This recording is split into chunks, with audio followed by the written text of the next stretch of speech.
Au Soudan, le long règne d'Omar el-Béchir touche-t-il à sa fin? Voilà 30 ans que le général devenu président dirige le pays d'une main de fer, mais son autorité est contestée en interne et cela se traduit depuis 4 mois par des manifestations populaires.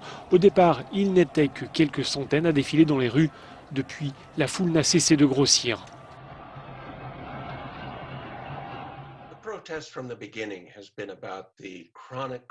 Les manifestations depuis le début portent sur la corruption qui touche le régime, sur les malversations dans la gestion économique et sur la brutalité du régime El-Béchir, sur la répression et les violences dans les provinces du Darfour, du Sud Kordofan et du Nil bleu.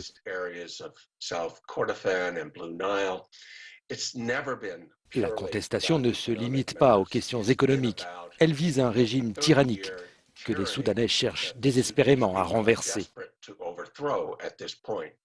Ce mardi, pour la 4e journée consécutive, les manifestants étaient réunis devant le QG de l'armée. Que vont faire les militaires? Organiser la répression des manifestants ou au contraire rallier le mouvement de contestation? Signe que les choses bougent. Plusieurs ambassades occidentales à Khartoum ont diffusé ce mardi un communiqué appelant les autorités à envisager, je cite, un plan de transition crédible. Damien, le Soudan, après 30 ans au pouvoir, Omar el-Béchir vit-il ces derniers jours dans son palais de Khartoum? En tout cas, les manifestations nées au mois de décembre s'intensifient. Ce mardi, certains militaires ont même fraternisé avec des manifestants dans la capitale. La police soudanaise, elle, appelle ses forces à ne plus intervenir contre les protestataires et demande même un transfert pacifique du pouvoir. Serine Bey. Plusieurs centaines de Soudanais réunis pour la 4e nuit consécutive, éclairés dans l'obscurité par leur téléphone portable. Ici, devant le quartier général de l'armée à Khartoum, l'ambiance est à la fête. Mais l'objectif reste le même que ces derniers jours, obtenir le soutien de l'armée et la démission du président Omar el-Béchir. Si les militaires ne se sont toujours pas officiellement prononcés, des soldats se sont interposés lorsque la police soudanaise a tenté de déloger les manifestants. L'armée n'a pas pris part à la répression du mouvement depuis le début de la contestation, contrairement à la police et aux services de renseignement.